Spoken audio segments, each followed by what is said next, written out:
Welcome to Our Girl Relationships. We talk about the problems people face in their day to day lives. Let's start with the video. I dated my husband for 14 months before we decided to get married. I'm in my 40s, and by no way do I consider myself old, but I'm also not young enough to stall forever on life decisions. So when my husband proposed to me just after a little over a year of being together, I knew there was no time to waste and said yes. If I had known the kind of guy he'd turn out to be, I would have ran for the mountains the first time I met him. We haven't even been married for half a year, and already things have gone south. I noticed in the last few months that he acts suspicious around me and always tries to shut down his computer or phone whenever I enter a room. When I asked him about it, he said that it's not me and that he just has a habit of shielding his work from his coworkers. Of course, the words, "it's not you," were an instant red flag, but he even opened up his laptop just to assure me and let me and I finally convinced myself that I'm just being paranoid since we're married now. But a few weeks ago, I received a call from his ex wife. I didn't know it was her on the call, and when she started telling me to keep a hold on my husband, I almost called her the B word and told her to stop yapping lies. But I managed to calm myself down from being offended and asked her who she is and why she's talking about my husband like that. She told me that she's his ex wife, and she got my number from one of my husband's friends who she's still in contact with. But I was more concerned about the part where she said that my husband keeps calling her, even though she has made it crystal clear to him that anything they had ended up when they got divorced and she doesn't want him in her life. He was very aggressive and a possessive man, and no amount of love could have made her look past how suffocated he made her feel at times. So she asked for divorce from him, and after almost 2 years, he's contacting her again and trying to get back in her life. She said that if I care about my married life, I should keep him in check. Of course, I didn't believe her right away because my husband had told me in the past how his ex wife was a mad woman who left him because he refused to let her mooch off of him financially. She was suggesting that she become a stay at home wife, and when he said no, she left him. But now I was confused because this woman didn't try to ask me to break up with my husband or even implied that he cheated on me to make me go away. She just asked me to keep him from contacting her, which no one should feel the need to lie about. So I called my husband and told him about the phone call. I asked him what was going on, and he told me that she has been trying to mess up with my head. He said he hasn't talked to her in the last 2 years and has no plans of ever having her in his life. He said that she must be jealous because he has moved on and is just trying to sabotage his relationship. I was still not completely sure about the whole thing, but I decided to trust my husband over a woman I've never met and just keep my guard up in case she really is telling the truth. The next few weeks after that phone call were peaceful, and I was starting to lower my guard around my husband when today his ex wife showed up at my house. I didn't know what to do or say in that situation because she wasn't just some stranger who showed up at my door. She was my husband's ex wife, and she looked traumatized. She was shaking with fear, and it was clear from her puffy eyes that she had cried a lot in the last few hours. So instead of turning her away, I asked her to sit on the porch. I wasn't going to invite any crazy person in just because they looked like they were in trouble. She gladly sat there and took the bottle of water I offered her. She told me that she has been completely wrong about my husband. I asked her what she meant and if my husband is the one responsible for her current situation, and she nodded in reply. She continued to tell me about how my husband didn't stop contacting her, even when she told him over and over again that she's not interested in reconnecting with him. She showed me her caller history, and there was no way for me to not recognize my husband's number. She also said that she has noticed someone stalking her for the past week and asked help from a friend to identify the stalker. Today, she learned not only that my husband is her stalker, but that he had fitted a hidden camera in her house. She only found out because she asked her friend to stay with her until she pressed charges against my husband. But then her friend discovered the camera in her bedroom window and outside the front gate. She said that she doesn't know what videos he has of her, but she's afraid that he might threaten her because she had a habit of walking around in her house naked. That's when I remembered the way he kept sneaking around me with his laptop and always shut it down whenever I entered a room. I told her that I had an inclination about where the recording feed is and that she shouldn't worry about any of it. I called 911 for her and told her to give a clear statement and press charges against my husband. I also told her to go back to her house after making a report and pretend like she doesn't know about the cameras while I'll try to steal his computer from him. My husband is going to be at home in an hour, and I am set on not hearing his side of the story. I don't know if it's a gut feeling or what, but I believe the words of his ex-wife. Does that make me an a-hole? I know it's been a while since I came here to give you guys an update, but honestly, so many things have happened that it was really to process it all. My husband's ex pressed charges for invasion of privacy, illegal recording, and stalking against my husband, and submitted a few pictures of my husband walking around her neighborhood as proof that he was following her. She also submitted the recording devices as proof, but they were both damaged. She told the cops that it was her friend who took down the cameras after they found out about it, and just to be completely safe, she broke them. The first time I saw her in a disheveled state, crying and shivering with fear, I didn't question what she said. I was also having doubts of my own against my husband, so I instantly believed the story she fed me without noticing the dozen plot holes in it. But once my husband was arrested, he firmly denied all the charges and got a bailout. He asked me how I could even believe her over him. I was a mess and had no idea who to even trust at this point. Also, the laptop I stole from him didn't have any recordings from any CCTV.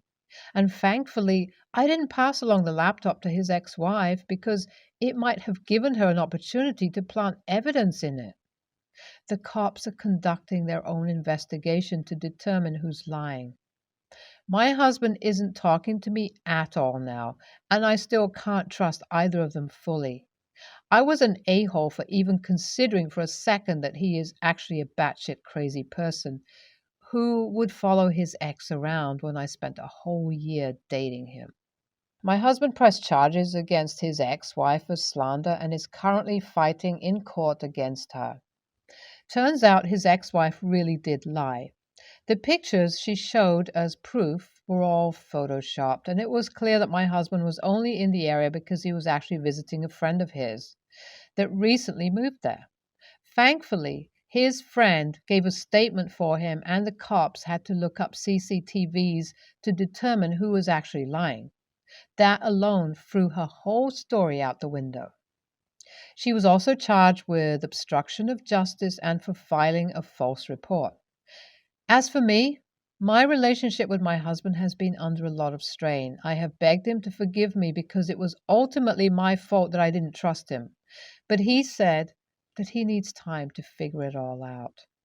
I just hope that by the time the lawsuit wraps up, he'll be calm enough to let me have another chance. The judge passed a final sentence about a week ago, and my husband's ex-wife was fined $50,000 for slander, obstruction of justice, filing a false report, and fabricating evidence. She's also slated to spend 6 years, 4 years in prison and 13 months of community service. I don't know why people would go to such lengths to do something so stupid. All this only ended up destroying her own life, and all this for what exactly? If I had to take a guess, I'd say maybe she really was jealous about my husband moving on with his life and thought that this will ruin our marriage. Well, I don't know about breaking it completely, but it sure as heck ruined our lives a little. My husband still refuses to talk to me without sounding condescending or without contempt in his voice. Although winning the case has put him in a better mood, I can only hope that in the future it'll turn out to be okay and I will not have to go through a divorce. Of course, I'll do everything in my power to make up for what I did, but there's no saying how he'll take everything. And I can just hope he understands my situation too. YTA, you shouldn't have trusted an ex wife over your own husband. He will do a lot better with you out of his life. You dated him for almost a year and still think that his habits are suspicious? Well, then you really should have waited a little more. Age is just an excuse, and I refuse to cut you some slack because you rushed into things and now your marriage is falling apart. NTA, I mean, if I was in your place, I would have reacted the same way. But maybe it's just us. Social media and Reddit have made me believe that anything is possible in this world, so I don't trust anyone. You did what you thought was right with the facts you were presented with and realized your mistake in the end, so you're not the a hole.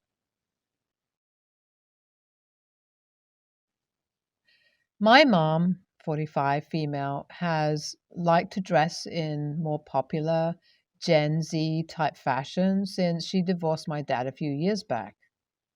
She steals my clothes, we are the same size, to go on dates with men, and I feel so weird putting them on after she returns them, knowing what's been done in them. Sometimes she wears my clothes even without my permission because I won't be home to stop her. I'm now in college. In my school, there is a formal coming up, and I'm wearing my homecoming dress from senior year of high school. It is absolutely stunning. My mom is volunteering at our city's Pride Parade and wants to wear my dress to the gala event they will hold. I want to say no because of the history of what she does in my clothes, the way she tells me she looks better, etc. But at the same time, she did pay 20% for it when I got it last year. My dad paid the other 80% per their agreement. I feel guilty telling her no. Would I be the AH for declining her request to wear it? Some stuff I feel I should add. The guys she has hookups with are not strangers. She doesn't do one night stands. These are men I know who spend time in the house with my mom, sister, and I. My mom sees these like 3 or 4 guys in rotation, and I couldn't care less. It's the wearing my clothes that's off. They've seen me in the very clothes that she has worn to seduce them before. LOL. I no longer live with her. I live on campus at my college. I'm 18. This is my second month away. My college is local. I did not take all my belongings, clothes from my dad and mom's house. People who have lived on college campus can understand how little space we have. Ha ha. When I say Gen Z type clothes, I meant more so young people clothes. Pleated skirts, high socks, space buns, etc. I don't say anything to her.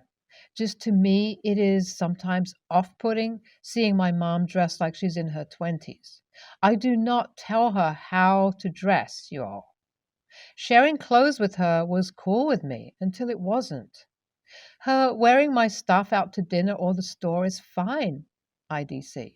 But it's progress past that faster than I could even render, LOL. Also, we do go shopping together, guys. Super important, I should have noted. She's been doing this since before I went to college, y'all. It's been since I was 16.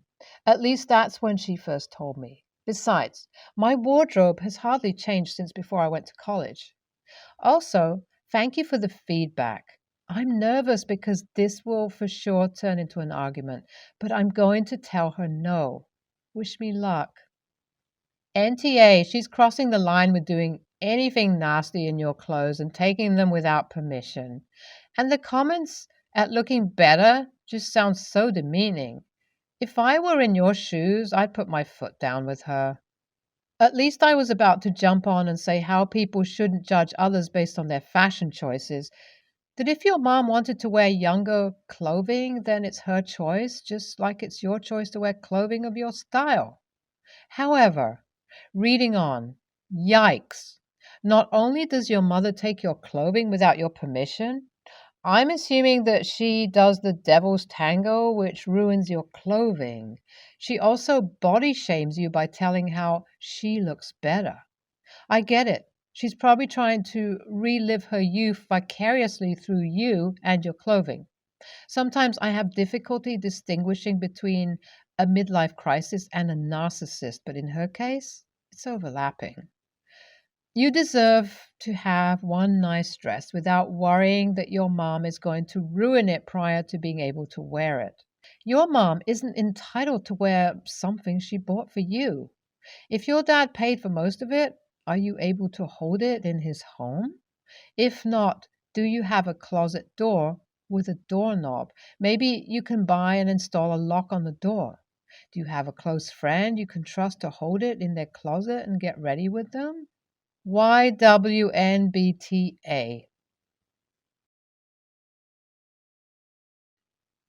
I, 29 male, have been dating my girlfriend, 28, for 8 months. My girlfriend has many hobbies. Among them are crocheting and volunteering at a harm reduction center in our city. I won't pretend to know a lot about crochet because I've never done it, and she's the first person I know who does. Her work at the harm reduction center is simply badass, though. She's really good at it and has saved someone's life before from an overdose. For the past couple of weeks, she's been working a lot on blankets for the regulars in her center. I guess she does this every year when it starts to get cold out. She gets donations to buy yarn and then makes blankets for people in their favorite colors and in designs she thinks they would like. Blankets are her favorite things to make, so this is like a fun thing for her to get to do. I was blown away by how much money she spent on yarn this year, close to $500. And even though it's mostly not her money, I was just flabbergasted. My thing is that even though the stuff she makes is pretty, that's about all it is. I've never personally reached out for one of the blankets she's made for her apartment because when I look at them, they just have a lot of holes and gaps in them. I'm sure it's a design thing, but that type of blanket is basically for show. How warm can it be when, if you stretch it out at all, you're making gaps in it? So I brought this up to her because I feel like with that much money, you can buy better blankets for cheaper and then use the rest to buy stuff for the center. And that her blankets wouldn't do anything to keep someone warm on the streets. She said that this is something all of the regulars look forward to every year because they need the blankets. But they also love having something that is handmade special for them, and some of them haven't had that in ages after living on the streets for so long. I said that was fine, but a good feeling from the gift isn't enough to keep them warm. She said I was being obtuse, that they are warm, and that I always wear the scarf and hat she made me. Aren't those warm? But those are different because they're things you wrap tightly around yourself. She went back to her place upset and frustrated because she feels like I am intentionally not listening. But I feel like if you guys could see the stuff she's making, you'd agree with me that they are completely useless blankets. YTA for sure. I'm a crocheter and I know what you mean about the holes, but you should actually try a blanket out. They are very warm. You don't know what you're talking about. Your girlfriend sounds awesome. She should find someone else. Okay, I know exactly what kind of blankets you're talking about because when I was homeless, I owned 3 blankets, one of which was a large crocheted one. They have lots of loops and gaps and look kind of webby. That blanket was the second warmest one I owned, and on top of that, it was pretty. Do you know what it's like to have nothing? To live in a tent and wrap yourself up in anything you find from blankets to old coats to plastic Sheeting to stay warm? Do you know how cheap and ragged and awful your blankets get when you sleep on the ground every night? That crocheted blanket was pretty. It cleaned up easy in the creek and dried fast on the clothesline.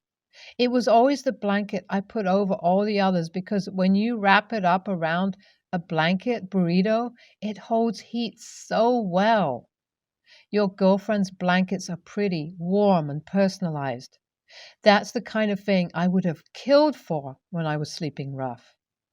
I am 100% sure they get other blankets donated as well, but these blankets are special. They're the kind of thing that people in need get excited and wait all year for. Just because you're spoiled for choice in your life doesn't change how much handmade blankets like that mean to you when you have so little. Stop belittling the work your girlfriend does just because you can't be bothered to understand why it matters. YTA, have you never worn a knitted sweater? You admit outright that you've never even tried one of the blankets and you're ready to pass judgment? GTFO. Just admit that you're jealous and resent that she's spending time and money on things that aren't you and get over yourself.